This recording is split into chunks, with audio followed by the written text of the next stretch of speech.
statement into practice in lecture example 1 regarding contract terminology.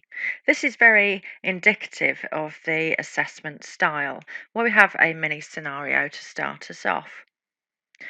Arnold wants to sell his desk and has placed an advert on his village notice board. The advert gives a description of the desk, a selling price of £50, and a phone number that he can be contacted on. Nazim calls the number and leaves a voicemail confirming he would buy the desk for the full asking price of £50. Later that day, Arnold returns Nazim's call and tells him that the desk is no longer for sale. He'd actually found another use for it. Nazim was most upset and demanded that Arnold honour the contract that they had made. So we have a few questions here. In part A, the original advert by Arnold would be defined as what? And we have a pick list of words to choose from. The first one here is offer. Now remember, with an offer, it must be clear, it must be specific, it must give an expression of willingness to be bound on specific terms, and there must be capability on the offeree's part of accepting the offer. This would not be the correct answer in this situation because simply by placing an advert on a notice board in a village hall is an invitation to treat. You are advertising the desk at a set price for somebody to come along and make an offer to you to actually buy that desk. So the answer here is invitation to treat.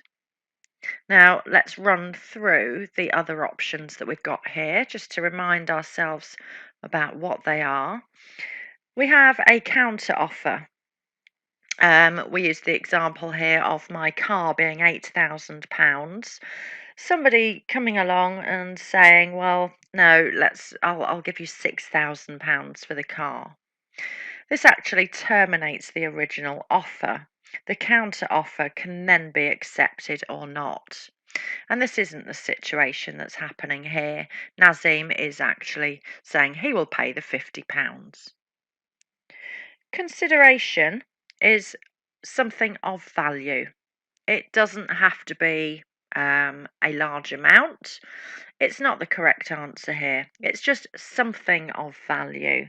And we had the example in a previous recording of sort of swapping a really expensive watch for a pack of chewing gum. This is still consideration. It doesn't have to be equal in value. It just has to have some value. Agreement here. No agreeing's happening here. No acceptance is happening here. Remember, acceptance can be verbal or oral. Sometimes it has to be in a particular format, for example, email. And the final one here is contract. No contract exists here. There is offer in relation to the invitation to treat on Nazim calling him. There's been no acceptance. Consideration is involved. Intention to sell, well, it was terminated because he's found another use for it. And consent. So this is not the correct word for part A. Okay, having reminded ourselves of those, let's have a look at part B. The voicemail left by Nazim is defined as what? Now he's responding to the invitation to treat. He's actually saying, I will buy the desk, I will pay the £50, and he needs to wait and hear back from Arnold. So this one is an offer. In the final part here, which of the following statements is true? And we need to select one and one only. No legal contract was formed as £50 was insufficient consideration for the contract. It doesn't matter how much it is, so long as there is something of value. It does not have to be equal consideration. So the £50 is irrelevant. This is not the correct answer.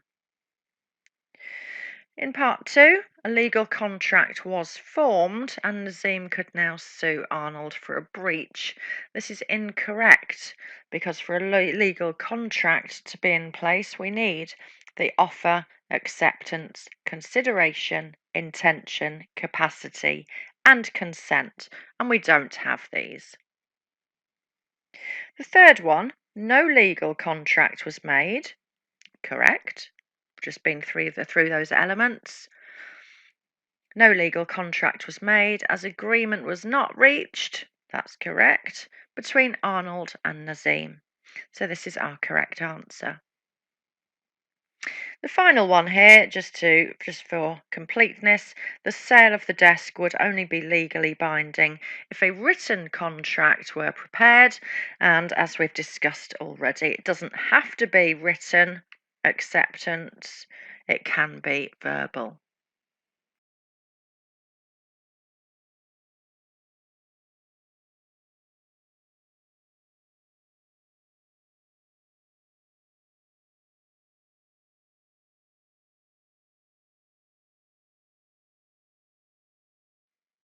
Hi, welcome back. We've now completed our recordings on what makes a valid contract, a legally binding contract. We've been through the various elements of offer, acceptance, consideration, intention, capacity, and also consent. But sometimes the status of various contracts changes, and we need to understand the difference here. We're going to be looking at void contracts, voidable contracts, and unenforceable contracts. Let's start off with a void contract. A void contract is not a contract at all, and there never was a contract in place. There's some problem that's occurred. It will usually occur when there's been a mistake with a fundamental term or characteristic when attempting to form a contract. Here, goods or monies that have been exchanged can actually be recovered. So let's try and think of an example here. If something is illegal, this would actually not be a contract at all. So let's say that we've agreed to export goods to North Korea. There's been offer, acceptance, consideration, intention, those essential elements that form a contract. But sanctions in North Korea now mean that it's illegal to export certain products there. So we cannot have a contract. The contract is void. There's been a mistake when drafting that contract. The second one here is a voidable contract. And this is where there's usually a problem and a breach in the contract. So there was a contract, but now it's cancelled. It is a valid contract, but can be cancelled. And in this situation, any property transferred can be recovered. This can arise in contracts with minors, so agreeing and having a contract with underage persons. It could mean that a contract has been drawn up by misrepresentations or false statements, perhaps being lured into a contract, or perhaps under pressure or undue influence. So, people being forced into a contract or lured where things aren't freely negotiated. The third one here is an unenforceable contract. A contract does exist in this situation, but it cannot be enforced. Perhaps due to evidence not being present. If one party refuses to perform their actions, the other party cannot force them to do it. Usually, there's a lack of evidence when we have a verbal contract. Say, for example, with my car, I agree to sell my car verbally. There's some argument, some dispute about the selling of my car, and we're going to the court to settle it. We argue, and the court asks for evidence. But we don't have any documented evidence. It was a verbal agreement. We don't know who said what. So this is impossible to prove in a court of law. So this is an unenforceable contract.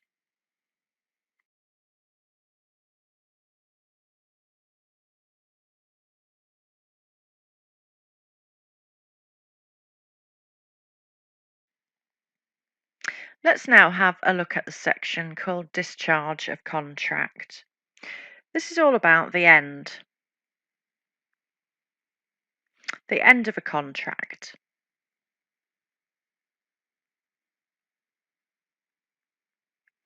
Termination of a contract. All about how will a contract finish.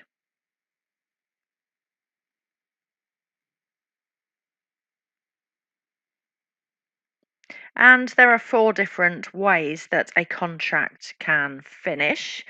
The first one is performance, as expected, everybody's happy. The second way is agreement. The third one is breach. And the fourth one is frustration.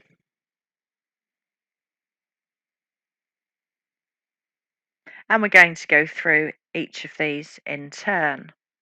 Now, ideally, every contract will end due to great performance, as expected, fulfilling the expectations. And the majority of contracts do end in this way. Let's have a look at the detail that we have in the notes. The usual way a contract will come to an end is by performance. This means that both parties to a contract will perform their obligations under it completely and precisely. Nothing missing, everybody happy. For example, I have a contract to paint your house. I finish the painting and you pay me the money. So there's an exchange and there's consideration. The contract has been performed and we've both met our obligations, so it's now discharged. The contract is now finished by performance. Another good example, me personally, I wanted my front garden tidying up, so I had some people come round and quote me, and I agreed with one particular company for them to sort out the mowing of the garden, the weeding, fixing a wobbly fence, painting it, and jet washing the patio slabs. And this happened. I was happy with the result. I took lots of photos and I paid them £175. So our contract was then terminated. I was happy, he was happy. The contract was terminated under performance. With agreement, we have this sort of neutral face here. This is where both parties, and it's really important that both parties agree to finish early or to end the contract. So the important thing is here is not one person, but it's both parties, and there's a willingness on both parties uh, to terminate early. So no duress and no pressure involved.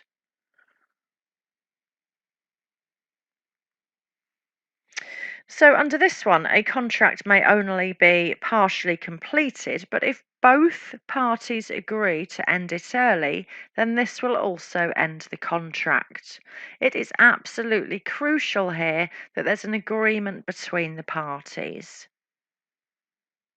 It would not count where one party is trying to force the other into ending the contract. Let's look at an example here. Once again, I have a contract to paint your house. Halfway through, though, unfortunately, I'm taken ill and I'm not able to complete the work, so I explain what's happened. We agree between the two of us to discharge the contract, and I would get paid. I would be happy for the work that I've done, but I wouldn't be paid the full contract amount. Contract would then be terminated.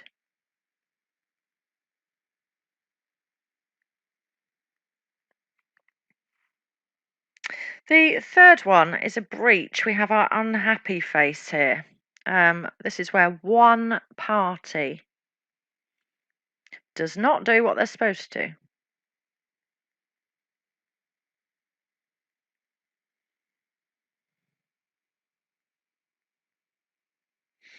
So, using my car example, I was selling my car. There was acceptance. I've now decided to not sell my car. There would be a breach of contract. Or perhaps I've sold my car. I've not received payment for my car. That would also be a breach. So it's about one party. One party failing to perform their obligations under contract. This is an actual breach. Or perhaps notifying the other party they will not fulfill their obligations. So we have an actual breach where something's happened, or an anticipatory breach, something in the future. If there is a breach in contract, this will entitle the injured party to claim damages, to claim money as compensation for the breach of contract. We have another example here. I have a contract to paint your house once again in white paint. I decide to paint it pink. I have breached the contract as I have not done what I should have done. I've painted it pink rather than white. You would be entitled to damages, to money, to cover the cost of it being painted in the correct colour. Our final one is contract coming to an end or terminating due to frustration. And on the face of it, it looks very similar to the breach that we've just seen. But this one is where a frustration of a contract occurs, where the contract becomes illegal or impossible to perform. It's important to realise this isn't a breach that we've just seen because neither party is at fault. Here's our example. I had a contract to paint your house once again, but before I start, there's a fire and the house burns down. So it's absolutely impossible for me to now paint your house. So this is discharged by frustration.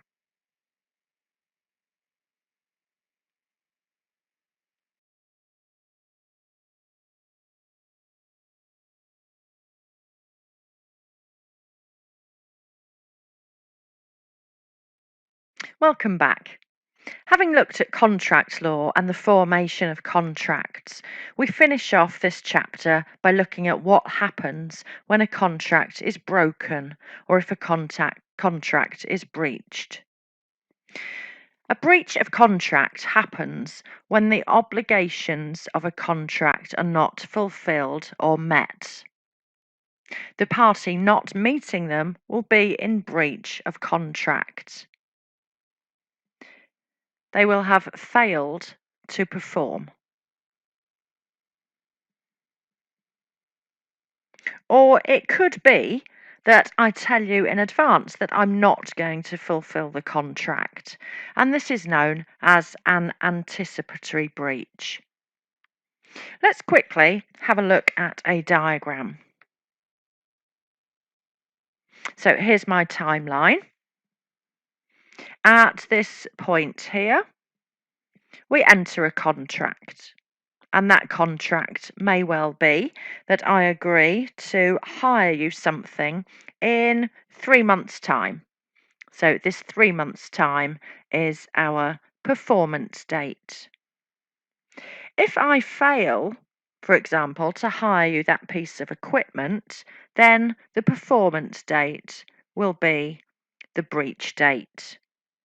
However, if between entering the contract and the performance date 3 months later, if I tell you during this period that I will not be hiring you the equipment, this is anticipatory breach. I'm telling you in advance.